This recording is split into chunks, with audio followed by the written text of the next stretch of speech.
Hello मित्रों, मेरे YouTube देखने वाले सभी साथियों को बहुत बहुत नमस्कार।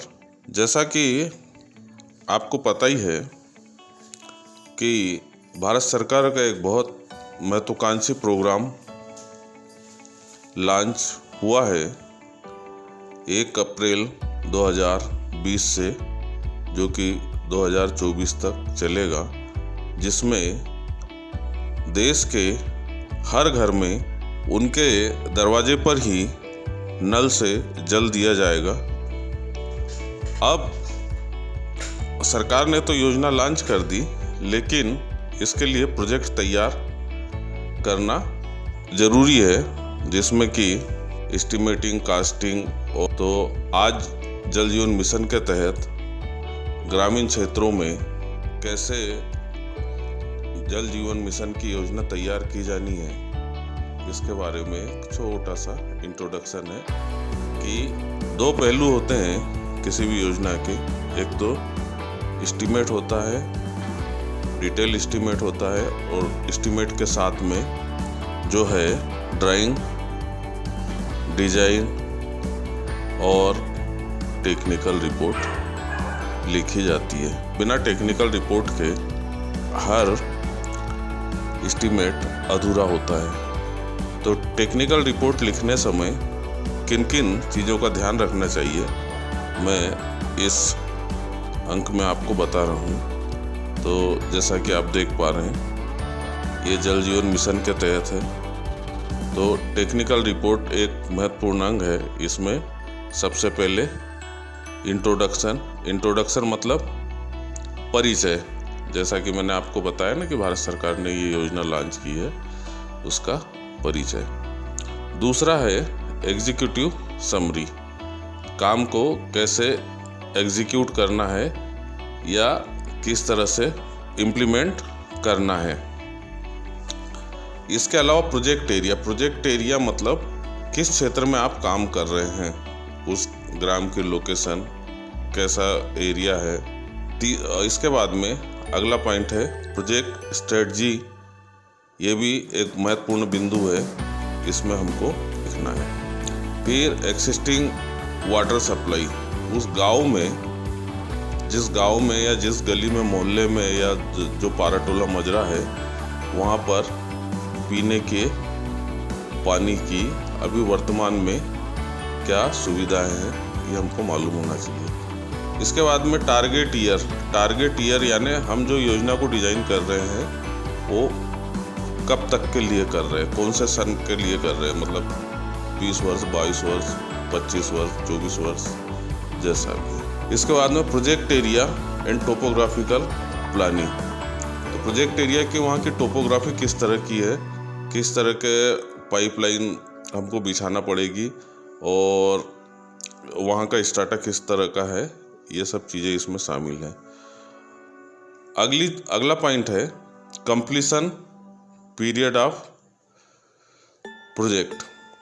तो ये कंप्लीशन पीरियड जो है, प्रोजेक्ट कितने दिनों में पूरा हो जाएगा, ये भी हमको डिजाइन करना पड़ता है।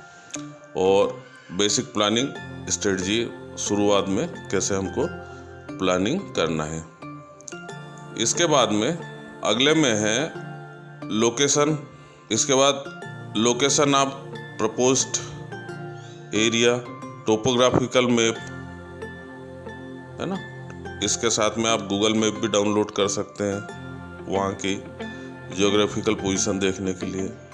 इसके बाद में उस क्षेत्र का एवरेज रेनफॉल कितना है, पिछले 5, 10, 15 वर्षों का जो भी रिकॉर्ड हमको उपलब्ध हो जाए, इसको लिखना है। और उसी के बेस पे हमारे आने वाले जो रिचार्जिंग के प्रोजेक्ट है वो डिसाइड होते हैं। Project execution and design period.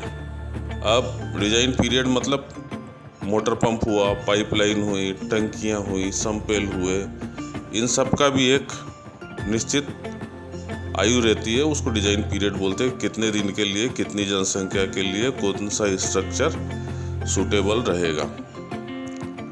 इसके बाद में पॉपुलेशन, अभी 2011 की पॉपुलेशन थी, जो कि सेंसस कोड में उपलब्ध है। इसके बाद में वर्तमान जनसंख्या यानी 2020 की जनसंख्या, अगले 10 साल बाद यानी 2030 की जनसंख्या, इसके बाद में 2040 की जनसंख्या। तो जैसे कि अभी इस समय 2020 चल रहा है, तो 2040 की जनसंख्या यानी अगले 20 वर्षों के लिए पूरा प्रोजेक्ट डिजाइन हो रहा है। और जो जनसंख्या रहेगी 2040 में, उस समय उसकी डिमांड क्या होगी वो यहाँ पे हमको निकालना है। तो वाटर डिमांड कितनी होगी, फिर अब वाटर सप्लाई के क्या नॉर्म्स होना चाहिए। एक तो पानी अच्छी क्वालिटी का होना चाहिए और पर्याप्त मात्रा में होना चाहिए।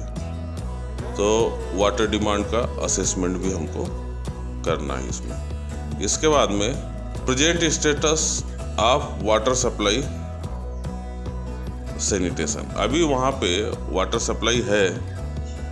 और इसके बाद सैनिटेशन, वाटर सप्लाई और सैनिटेशन जो है दोनों एक दूसरे से जुड़ी हुई चीज़ें हैं। जहाँ पे वाटर सप्लाई एंड होती है वहाँ से सैनिटेशन चालू होता है। तो अगर पर्याप्त मात्रा में पानी जाएगा, बहुत ज़्यादा मात्रा में ग्रामों में पानी जाएगा, तो सैनिटेशन की भी प्रॉब्लम वहाँ से खड़ी हो जाएगी। तो उस पानी को जो भी है वेस्टेज वाटर, उसको कैसे हमको यूज़ करना है या उसके लिए क्या प्रोजेक्ट बनाएंगे, ये सब इसमें हमको उल्लेख करना है। फिर water supply norms for residential use, जो घरेलू पानी है, पीने का पानी है, घरेलू उपयोग का पानी है, उसके लिए क्या क्या नॉर्म्स होना ज़रूरी है, ये हमको बताना है इसमें। इसके बाद में अगर जनसंख्या वहाँ पे ज़्यादा है, क्या ओवरहेड टंकी की ज़रूरत पड़ेगी, आरसीसी ओवरहेड टैंक की ज़रूरत पड़ेगी, तो वो भी बताना है। डिस्ट्रीब्यूशन सिस्टम कैसा रहेगा, कितना रहेगा, वो कौन सा पाइप लेंगे, ये भी हमको बताना है इसमें। और डिटेल्स ऑफ सैनिटेशन स्टेटस, वहाँ पे सैनिटेशन का क्या वर्तमान व्यवस्था है, ये भी बताना है। इसके अलावा details of government institutions, schools, anganwadi, ये सब वहाँ पर स्थापित है या नहीं है, या है तो कितने हैं, इनका पूरे डिटेल्स भी टेक्निकल रिपोर्ट में देना आवश्यक है। इसके बाद में सोर्स क्या रहेगा, वहाँ पे ट्यूबवेल रहेगा, डगवेल रहेगा, या सरफेस वाटर रहेगा, या कहीं दूर से पानी लाना है, या वहीं पास में पानी उपलब्ध है। इसके बाद में 3 फेस इलेक्ट्रिक कनेक्शन, कितनी पावर लगेगी, क्या पहले से वहाँ पे बिजली का कनेक्शन उपलब्ध है। इसके बाद में पंप हाउस जो है स्रोत के ऊपर लगेगा। और इसके बाद में sump well come pump house. Sump well काहे के लिए बनाते हैं कि कई दिशाओं से पानी आता है, अलग अलग स्रोतों से पानी आता है, उसको एक जगह ज़मीन में इकट्ठा कर लेते हैं और इसके बाद में उसको टंकी में चढ़ा देते हैं। और टंकी में चढ़ाने के बाद समान रूप से पूरे क्षेत्र में जहाँ जहाँ पानी का वितरण करना है वहाँ कर दिया जाता है। इसके बाद में क्लियर वाटर पंपिंग मैन। इसके बाद में ऑनलाइन डिसइंफेक्शन अरेंजमेंट, ये जो है निर्जंतुकरण करने के लिए उपयोग में आता है। इसके बाद में मोटर पंप कौन सा लगेगा या कितने लगेंगे। इसके बाद में ओवरहेड टैंक, इसकी कितनी कैपेसिटी रहेगी, वाटर डिस्ट्रीब्यूशन सिस्टम कितना रहेगा, किस साइज़ का उसमें पाइप लगेगा। और इसके बाद में house hold connections through ferrule, ये फेरूल जो है पानी के प्रेशर को कंट्रोल करता है। और इसके बाद में सोर्स सस्टेनेबिलिटी स्ट्रक्चर्स, वहाँ के जो भी स्रोत है वो हमेशा चालू रहे, इसके लिए रिचार्जिंग की व्यवस्था, या वो जो भी स्रोत है वो कितने लंबे समय तक पानी दे सकते, ये हमको जानकारी होना चाहिए। इसके बाद में कास्ट एस्टीमेट और प्रोजेक्ट कास्ट, ये 2 पॉइंट और आते हैं। इसी के साथ आप लोगों को बहुत बहुत धन्यवाद।